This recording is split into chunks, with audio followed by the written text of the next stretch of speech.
So as far as performance is concerned and like power levels, it looks like the Steam machine is going to perform at about a 4060 rig. So an RTX 4060 would get you about a mid-range gaming PC. I have a 3080 in this machine here. It's going to outperform the Steam machine. So we can kind of speculate on what the price will be. Some people think that this Steam machine is going to be closer to, like, are hoping that it's going to be closer to that $600-$700 range. But I'm just going to go ahead and make my prediction that this thing is going to be about $899. I'm predicting $899. They've already given us the specs on the CPU and the GPU, so we can kind of gauge the performance. But I guess they could save some money with different RAM capacities and different hard drive capacities. But it's very hopeful that this is going to be competitive with like a console, like a PS5. So $899, that's the price I'm predicting for the 2TB model. If the boot drive is soldered onto the board, I'm hoping that there's just at least one extra expandable M.2 slot. It doesn't advertise that. It says expandable SD card. What I'm hoping for is that these are not soldered on, and these are just M.2 drives that are pre-installed on the unit, and you can swap them out for another one and just reinstall SteamOS on the new boot drive that you installed. That would be preferred. Not really concerned with the other stuff. Like I/O looks good. It looks like it's got a big fan on it. The form factor looks great. I hear a lot of people calling it a mini PC, but when I think mini PC, I think ARM processor, like a Raspberry Pi. So when people call it a mini PC, they just mean it's a small PC. That doesn't imply that it has some sort of different architecture than your normal desktop PC, is what I'm trying to say. And now I want to get into the nitty gritty about SteamOS. This is a Linux computer. It's going to run SteamOS. SteamOS is great though, because SteamOS kind of hides that Linux backend. It makes it more of like an appliance. So that's a plus for the gamer. That means they can interact with a gaming PC without it seeming like they're interacting with a gaming PC.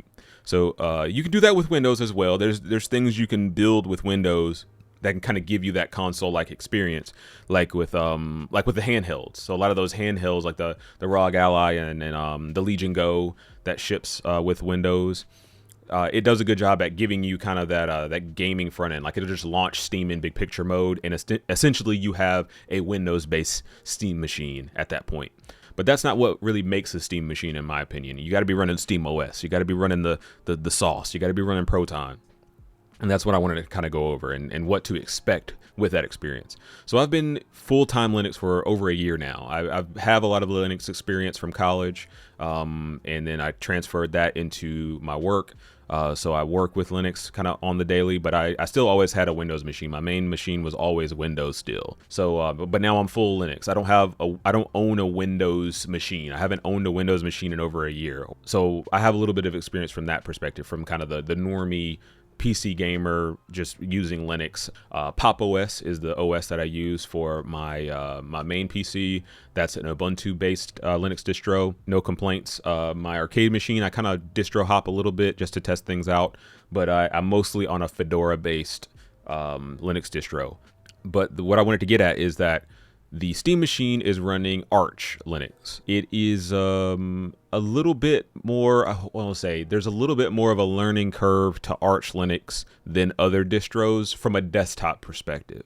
But that's not to deter anybody away from the Steam machine. The experience you're going to have with the Steam machine in desktop mode is going to be KDE Plasma, which is the front end. It's great.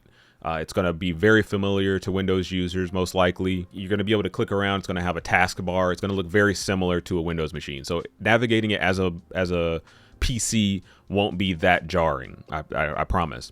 Arch Linux is great. KDE Plasma, great. You're going to have a great desktop experience. And the controller, I'm not going to talk too much about the controller. It's a controller. I like this controller because everything's already baked in. The firmware is already baked into the Steam machine, so that when you power it on for the first time, you don't have to go to a menu to set that controller up. It's going to be ready to go right out of the box, which is great. They're solving a lot of the problems of, why don't I just build my own Steam machine? Like that's kind of where my head went when I saw this thing. I was like, oh, well, I could just build this. You could probably just build it for cheaper, slap SteamOS on it, and save yourself a couple $100. But what they're doing is making that extra $100 you would have saved worth it with convenience. So what you should expect. So you're going to get the Steam machine. Most likely will have a little update, and what that update will have is probably like the newest version of Proton. So Proton is going to be sort of the backbone for this thing from a software perspective. Proton is Steam's Valve, not Steam, you know what I meant, software that translates Windows games into Linux. So you're going to use Proton, and Proton's going to constantly be updating. Valve is always updating Proton, and that's going to help with newer games as well as older games, compatibility, performance, things like that. And then you also want to head over to ProtonDB. ProtonDB is a website where you can check how well Windows games will run on Linux. There are a lot of games that are just native to Linux. You can just run them on Linux. Games like, of course, all the Valve games, Counter-Strike, Half-Life, of course, those all run natively on Linux. Then you have games like Path of Exile, Path of Exile 2, they run natively on Linux as well. So you can catch some AAA games that will run natively on Linux. So it's going to update with that latest version of Proton. That's going to help you out. But you will have to get around that kernel level anti-cheat. And a lot of times you can't get around it. It's kind of the point of it. They want the users to only be on Windows, so they make their anti-cheat kernel level for Windows, meaning you have to have a Windows machine to run it. So there are cases where if they want to play ball with Valve, they will let the Steam machine run that anti-cheat. They won't let every Linux machine, they won't let my desktop or my arcade machine run it, but they may make an exception for the Steam machine if it has a big enough user base. And as far as how it's going to run those big AAA games, like I said, 4060 performance. So you're going to get that mid-range gaming PC performance. But I think it's going to have some pretty good software in the background running to kind of trick you into thinking that what you're seeing is higher quality than it actually is. You know, a lot of that upscaling and frame generation. I know a lot of people hate that, but this machine's going to need it. If it's going to be priced at a certain point and it's expected to play your entire Steam library and it's bragging about playing games in 4K, expect a lot of upscaling and frame generation. People say, oh, well, the Steam Deck runs all these games super great. It looks, oh my God, the games look great on the Steam Deck.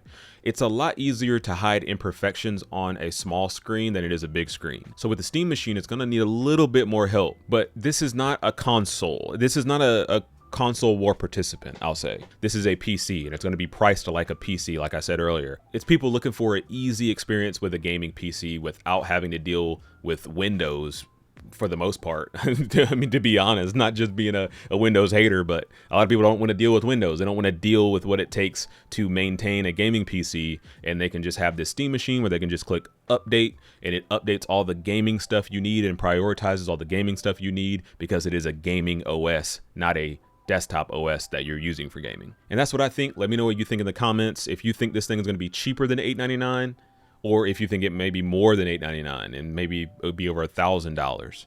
But this is a huge win for Linux overall. I'll take any Linux W that I can get. I love to see Linux thriving. I love to hear people talking about Linux that don't talk about Linux. You know, it's great. I love the Steam machine. I hope that it's going to be priced at a decent price. I don't want people to get sticker shock from the price and just completely dismiss the Steam machine as something they want to get. So I want to know about that price. That's what I'm waiting on. The price is going to be the big thing for me. But that's pretty much it for me. Check out this video I made where I actually did the transition over to Linux full time. Peace.